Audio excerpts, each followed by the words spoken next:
Hey there friends, Dave Paulides, Canadian Missing Project. That is the executive producer of the show, Huck L. Berry. Yes, she's pretty cocky. She knows she's the it. And she's a pretty girl. Yes, a pretty girl. Oh, that's a good girl. Yeah, you're a good girl. Yeah, you're a pretty girl. Yeah. She loves being scratched. She loves attention. And you know what? If you really understand the background of the Pyrenees, their lack of attention is bizarre because they're usually out in a field all by themselves with a bunch of sheep or cows and nobody's paying attention to them. So when they can get a little, they like it. So thank you for being here. You are greatly appreciated. And we've got two stories for you today. Thank you. Our movie, Missing 411 National Parks.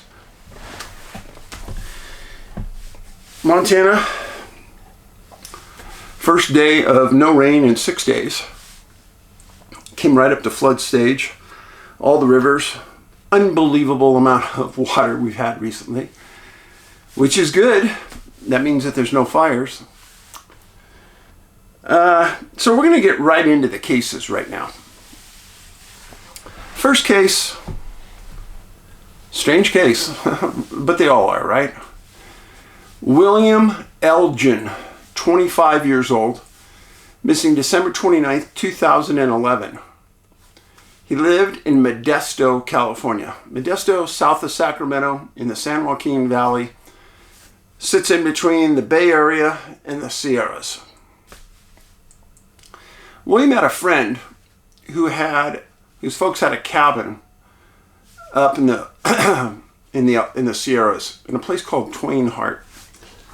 Now, Twain Harte is a very cool city, and I've gone through that probably 100 times when I was younger because we'd go through there going to Dodge Ridge ski area from our house in Cupertino. I'll give you a little taste of where it's at. So, the cabin was on a place called Mount Provo Road. And that was in the city of Twain Harte. Long Barn, you follow 108 and it takes you up to Dodge Ridge. And right in this area up in here is Yosemite. It's a pretty remote cabin. I'll get into that more. But he and his buddy were tight, going up to the cabin. The pair arrived the day after Christmas, going to spend the week between Christmas and New Year's hanging out at the cabin. Now at that elevation, they could have anywhere from a couple inches of snow to several feet of snow. And it gets very cold up there in the winter. Well, they arrive on the 26th. On the 28th, William's friend has to leave and take care of some business in town and said he'd be back in a few days. And William said he'd just hang out, wait for his friend to be back. So his friend left. On December 29th, William's dad, Larry Elgen, and his stepmom, along with two of his siblings, made a surprise stop at the cabin to say hello.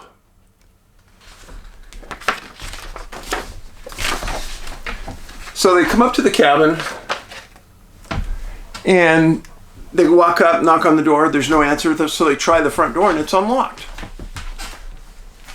Not entirely unusual up there, but especially if you were hanging out in that area. So they go in the cabin. Remember, it's really cold up there. They see William's winter coat laying over the couch.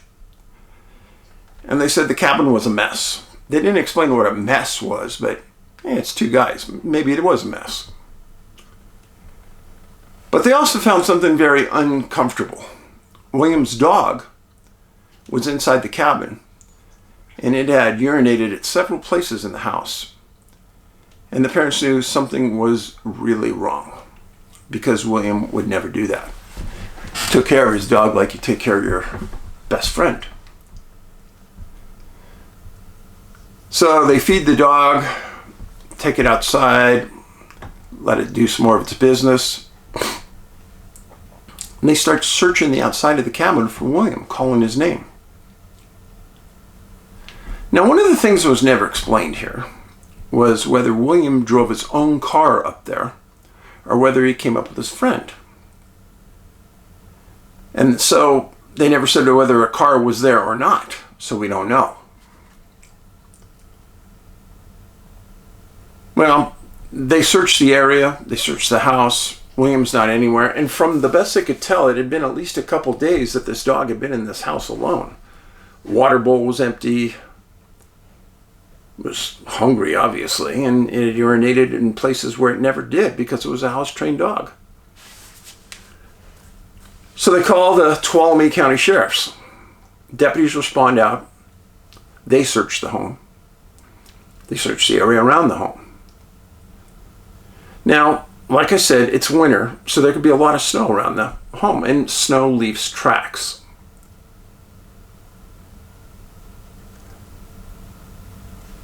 William's parents said that he had an extraordinary amount of common sense. And he was smart. And he would never leave his dog alone like that. Deputies originally believed there was nothing suspicious, no foul play. It just appeared that something happened and he left the dog alone. To the parents, they believed right away that there was foul play. Now, on January 12th, finally, the Tuolumne County Sheriffs agreed to do a search, and they used their search and rescue team, canines. They searched the area around out to 2 miles. From what I can tell, the search was short. They didn't find anything. Now, when you're in this position as law enforcement, you get one chance at that crime scene. Where's the crime scene?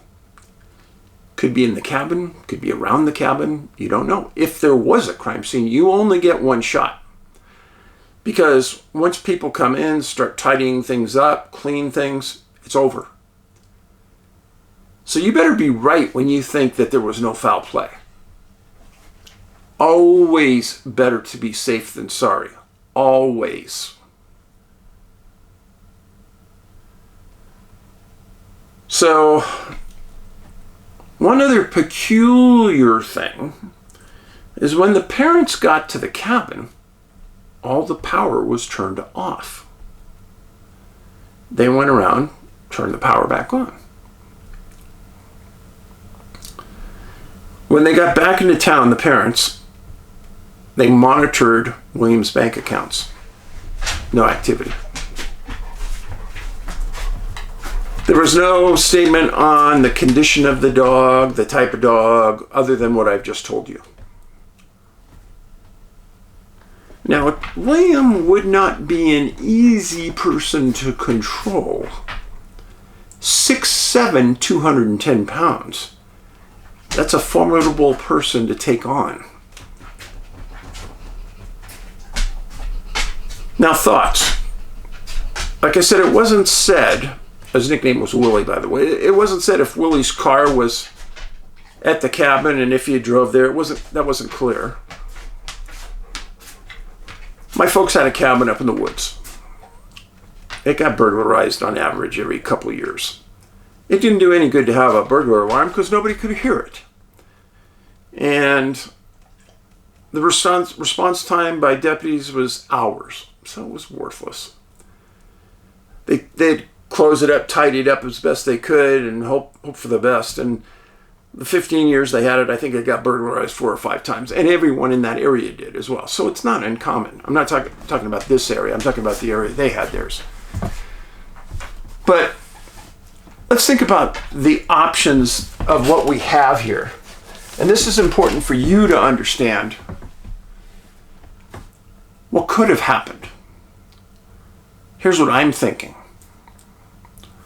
Let's say that Willie heard something outside that cabin one night. Let's say it sounded very strange.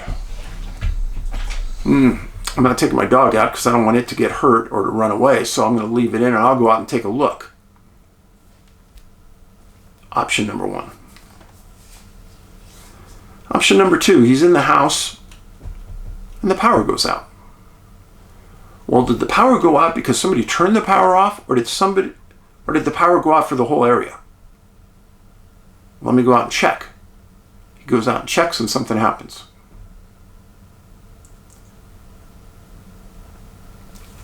Now, what confuses me greatly about this case is why the power would be off.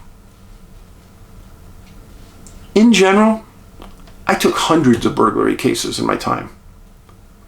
I never had one where the power was turned off. There was no forced entry to this cabin. Why would there be? Front door was unlocked. So the question comes in, should Tuolumne County have handled this like a crime scene? Definitely should have. Now, his parents later gave an interview and they said that they definitely believe there's some foul play that occurred. Because I don't know Willie's behavior or his relationship with his dog, most people, if you're going to go take a walk, you take your dog. If he was going to go out and take a walk and he disappeared, then the dog wouldn't be in the cabin. I go back to, really there's only two possibilities. If there was no car parked in front of the cabin, then maybe burglars came to the cabin, knocked on the front door. Most burglars do. Why do they do that? To see if somebody's home. If there's no answer, then they're going to break in. If there's somebody there, they'll say, hey, is Joe Blow from Kokomo here? And you'll say, no. Oh, I must have had the wrong cabin. I'm sorry, I'm kind of lost. That's what they'd say. And you wouldn't think anything of it. The part that really, truly baffles me is why the power would be off.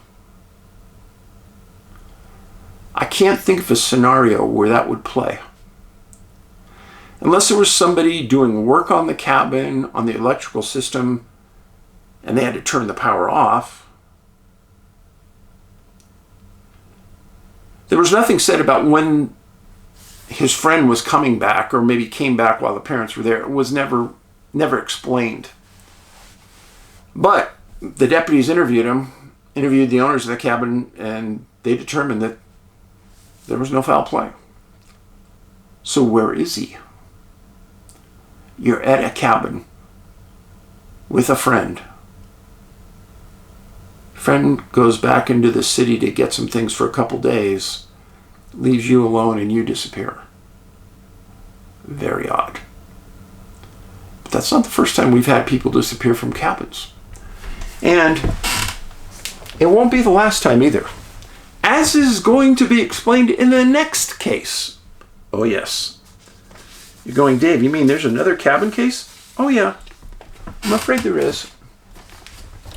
This one's going to blow your mind. So, 90 miles from Twain Harte, 90 miles from where William disappeared, there's a city called Alta, A-L-T-A. And there's a woman there named Mary Alice Helm, 44 years old. Went missing January 20th, 2009, 2 years before William. Also in the wintertime, January 20th, Mary Alice, originally from Sacramento area, where her family lived at the time, she was asked to house sit for friends in Placer County. Now, she was staying at a house cabin off Highway 80 on your way to North Lake Tahoe. Highway 80, the big 4-lane highway on your way up there.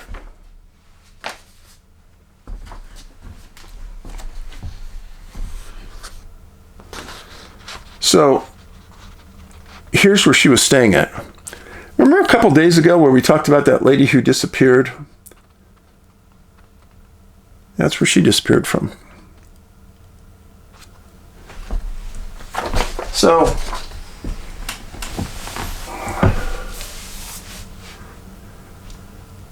Mary Alice was house sitting for these friends.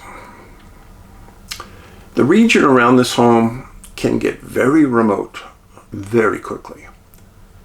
There are several people that have disappeared from this area that I've documented in my books.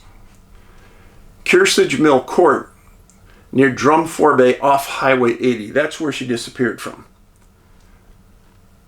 Now the region around the home is popular for deer hunting, bear hunting, fishing. Oh, it's a mecca for sportsmen. Now, Mary enjoyed taking walks in the wilderness. She did this all the time. The owners came home and found her car in the driveway, her clothes in the home, nothing unusual, but Mary wasn't there. The report was made on January 20th. It appeared that she had been missing since January 16th. And they made that determination by how many clothes were dirty, what was there, what wasn't, etc. Now, Mary also took diabetes medicine that was left behind in the home. Not good. Eventually, on January 25th, the Placer County Sheriff called out their search and rescue team. Between 17 and 25 ground pounders, ground searchers, worked that area for over 3 days. 7 different canine teams were brought in and worked different quadrants of the area. 4 equestrian teams worked the area outside of the ground pounders that was difficult to get to. 3-day search and rescue found nothing. Her personal accounts have not been touched. So what could happen? Well, I know with the male you're thinking one thing, with the female you're thinking another. Well, could a pervert have taken her and forced her out of the house? Well, we go back to that inevitable crime scene that could have been there. Remember when Mrs. Guthrie was taken in Arizona? And they handled that like a crime scene from the very beginning, and they found that blood splatter right near the front door. Remember that? What they never told you is what they found in the bed where she was sleeping. There's a lot of rumors about that, and I'm not going to spread rumors, but I'm saying they found a lot more in that house than they're telling us. But they handled it like a crime scene from the beginning. Now, Mary had 2 kids, and she's had no contact with them since the incident. This area right below that house, there's a couple of creeks and rivers, really good fishing, highly wilderness oriented. Now the Twain Harte case that I just told you about William, the elevation there is 3,640 feet. The elevation where Mary disappeared, 3,632 feet. 8 feet of difference. Quite a coincidence.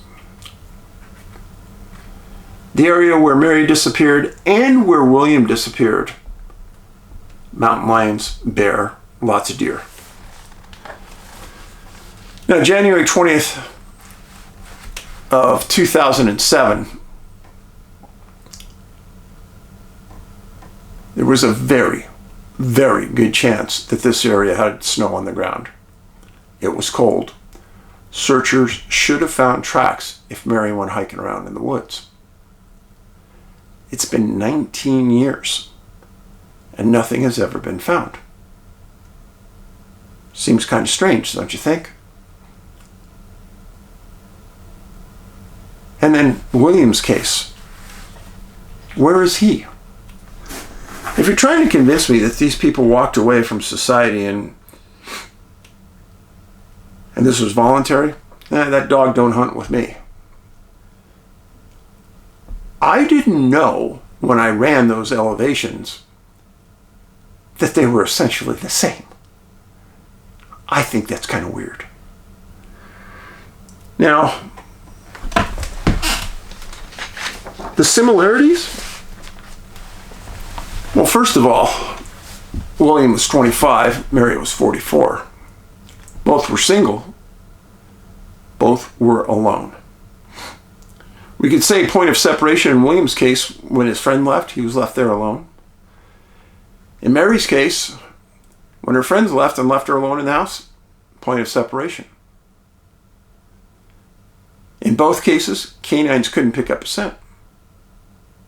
Trackers brought in and couldn't find tracks. I don't know what to say about those. It gets me mad. I honestly believe that both should have been handled as a crime scene, but in both instances, the sheriff's office said there is no foul play. So if there is no foul play, and you wish to believe them, then you're right back here with 411. Now, those are our two cases today. But that's not it. Oh, no. That is not it, folks. I have some bear stories for you that are shake your foundation. This was written just a few days ago. Glacier Park reports second bear attack less than a month after a man was killed.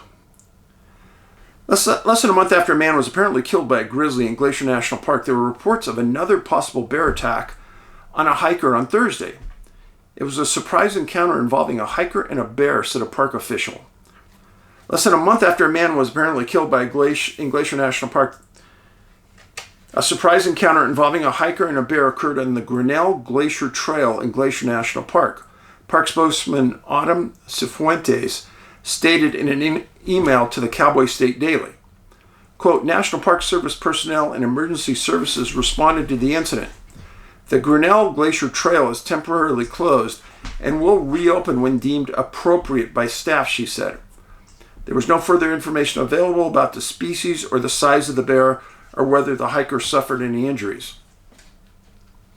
That's not very helpful. Hiker Devin Dufresne described encountering a distraught man who was screaming about a bear attack. Although he and his sister attempted to get the man to calm down, he continued running and screaming, according to San Francisco Gate. Knowing there was an attack up the trail and now a bear approaching from the opposite direction, we decided to ascend up the cliffside and wait for the bear to pass. A little later, Dufresne told San Francisco Gate that they saw park rangers going in the direction of the reported attack. In early May, Glacier Park reported its first fatal bear attack since '98. Florida resident Anthony Polio was reported missing May 4th. May 6th, his body was found. Friends, just because there's no fatalities in the park, there have been fatalities right around the park since then. Oh yeah. One was a U.S. Forest Service police officer off duty who got killed by a grizzly bear just outside the park. May is usually the first month of widespread grizzly and black bear activity. This year it's been a busy month for bear attacks. On May 4th, two brothers were severely injured when they were attacked by a female grizzly with cubs near Old Faithful in Yellowstone National Park. Also this month, a black bear hunter in Idaho shot and killed a grizzly when it charged him and his son. Wildlife agents deemed the shooting a legitimate case of self-defense. And on Monday, near Squamish, British Columbia, Canada, a man running on a forested trail was attacked and injured by a female black bear with two cubs. This is a report in Canadian Running Magazine reported, "The men mocked me." Outdoor adventurer Michael Hodges was photographing grizzlies in Glacier Park backcountry on the day of Polio's body was discovered, 15 miles away. Later, he was on the same trail where Thursday's alleged bear attack was reported. Quote, I was up on the trail the week of May 6th and saw many grizzlies, he stated in a text message to the Cowboy State Daily. Quote, I warned hikers from California and Texas at the trailhead that there was an unusual number of grizz and to be extra alert, stated Hodges, a novelist and internet personality. Quote, The men mocked me. The women in the group listened, he added. High quality habitat for bears. You are an idiot if you don't listen when somebody says there's a high number of grizzlies there. You don't go in there, folks. No, no, no. Turn around and find another trail. Contrary to popular perceptions, grizzlies in Glacier Park aren't meaner than those elsewhere, bear experts told the Cowboy State Daily. That's completely garbage. Rather, the area's thick vegetation and rugged landscape increase the chances of hikers and bears surprising each other. Quote, for the most part, if bears hear you, see you, or smell you, they don't want anything to do with you, Canadian human bear conflict prevention expert Kim Titchener said. She hiked in Glacier Park and said she can attest to how conditions there can make it more difficult for bears to sense people approaching. She added that the landscape around Squamish, where the runner was attacked by a bear, is similar. It's got a lot of thick vegetation. And many people shouldn't take for granted that black bears can also be dangerous if they're surprised at close range. Retired ecologist Chuck Neal of Cody, Wyoming, who frequently hikes solo in Grizz country, agreed that hiking in Glacier Park demands extra alertness. Encounters can happen just a few yards away if hikers aren't paying keen attention, he said. It's a high-quality habitat for bears. It's better habitat for bears than Yellowstone is. And it tends to attract a younger crowd, he said. Those younger hikers go barreling up trails without paying much attention, Neal said. Now I'm going to tell you something, and many of you are not going to like this, but heed this warning. Hey, one of the things I enjoy when I go hiking is seeing wildlife. When you're hiking in country like that, you have to be able to make noise on a regular basis to let the bears know you're coming so they can get out of the way. They don't want a conflict with you, but when you surprise them, they don't handle surprise well. They will attack. Now, what does that do? Yeah, whether you bring an air horn, I have one. Every couple minutes. You know what it does? It drives all the wildlife away. It sucks. But you know what? It'll keep you alive on the trail. The worst thing you can do is to wear headphones on the trail and listen to music. The absolute worst. CBC News, Canada, June 2nd, 2026. Bear rampages through 2 factories and a residential... CBS News, 6/2/26. Bear rampages through 2 factories and a residential area in Japan, injuring 4 people. A bear attack left 4 people injured in 2 factories and a residential area in northern Fukushima on Tuesday, police said. A record 13 people were killed by bears last year in Japan. And there has been a jump in sightings as the animals emerge hungry from hibernation. A bear-related human injury incident occurred in Fukushima, injuring 4 people. The bear was first spotted in a car parts factory. Oh my gosh. Prompting an emergency call explaining that employees had been bitten. Police and fire officials responded. As the bear continued its rampage, 2 other people were injured, one in a residential area and the other on the premises of electronic equipment manufacturer. The report said one of those attacked was heavily injured, while the rest suffered only mild injuries. In the latest fiscal year of March, bear sightings nationwide in Japan topped 50,000, more than double the previous record of 2 years earlier. The bears have been seen on airport runways, walking on golf courses, roaming near schools, causing panic in supermarkets. They're hungry. They're going to go where the food is. They have a better nose than a bloodhound, like 10,000 times better. Through a supermarket for 2 days, was lured out with a bear that rampaged through a supermarket for 2 days. He's not stupid. Hey, I've reached heaven. I'm not leaving. He was lured out with food coated in honey. The problem was so bad this last year, the U.S. State Department warned Americans in Japan to be alert for bears. Record sightings have been reported again this year as the bears emerge from their winter slumber. In April, bear attacks killed 1 person and injured 5 others, according to the Japan Environmental Ministry. There have also been more than a dozen bear sightings reported in the outskirts of Tokyo this year, with a Russian man in his 30s reportedly mauled as he hiked. A Japanese company making ferocious-looking robot wolves is being swamped with orders. That's pretty funny. The monster wolf is an animatronic scarecrow with flashing red eyes and howls and growls. Scientists say that the surge in attacks have been driven by fast-moving numbers of bears, combined with a falling human population, especially in rural areas. So they're saying that as fewer people are in the wild, the bears keep encroaching now in that area, and that's causing more confrontation. That's pretty interesting. Now this one caught me off guard. I hadn't heard of it, and then suddenly I read it. Saskatchewan, bear attack, May 12th, CBC. A man was working at a uranium exploration site when a black bear attacked him Friday. A man 27, fatal Sasquatch bear attack. The man who died in a bear attack at a remote uranium exploration site on Friday was a 27-year-old from India. According to his brother, the 27-year-old came to Canada 3 years ago and was living in Penticton. He came north for contract work at the Zoo Bay property operated by the Vancouver-based Uranium X Discovery Corporation, located 850 kilometers northeast of Saskatoon. The Ministry of Community Safety confirmed the attack happened Friday. The man's name hasn't been released. The government had said that the death happened near Points North, which is about 700 kilometers north of Saskatoon.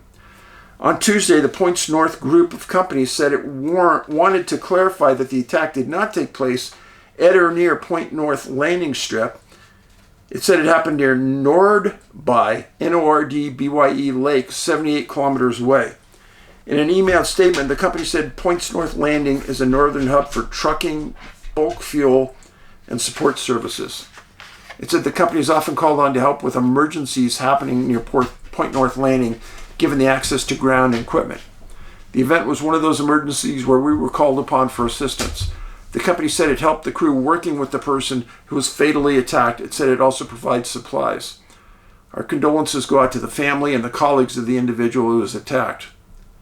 Douglas Clark, a professor of the University of Saskatchewan School of Environment and Sustainability, former Northern Park warden who specializes in human-bear conflict, said fatal bear attacks in Saskatchewan are extraordinarily rare.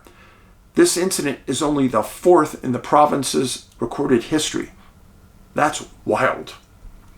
The last one was 6 years ago, he said, and you have to go quite a few years earlier to find the ones before that. The last recorded one happened in 2020 when Stephanie Blais, B-L-A-I-S, 44, was killed near her family's cabin in Buffalo Narrows. Before that, 2 men were killed in separate incidents in the Nipawin Provincial Park in 83. Clark said conditions in the far north this spring are particularly dangerous for people working outdoors. There, with no overwintering berries accessible and nothing yet greening up, bears emerging from hibernation are hungry and on the move, covering more ground than usual in search of food. The provincial government issued a reminder on Friday morning, the same day as the attack. The bears were emerging from their dens and that people should take precautions. A civilian on site shot and killed the bear. It has since been transported to the Western College of Veterinary Medicine in Saskatoon, where a necropsy will be completed. Wow. Friends, I'm telling you this. Something weird's going on. Oh, definitely something weird's going on in Japan. That's an unbelievable surge in bear attacks in Japan. That's like off the chart. And already this year in Montana, we've had an unreal number of attacks. In Yellowstone and now Glacier. Oh. No, I have not gone out into the woods by myself. Dave knows when to use his good common sense and stay away. That's not saying I wouldn't go fishing into an area where there were others, but I may take my rifle with me if I went. Yes, I would. And keep the rifle right next to me where I'm fishing. Yes, I would. So, that's today's show. I appreciate you being here. These things are not meant to scare you. They're to educate you.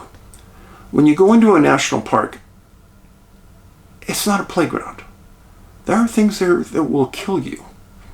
And you have to remember that. And if you have small kids, you put them on a leash and keep them very close to you. And you don't let them run away. And you keep them in sight. And you carry bear spray all the time. Kindness. We need more of it. Every day we need more.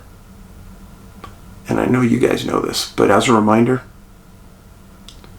even around your kids, relatives, show a cheery side to you. Try not to complain.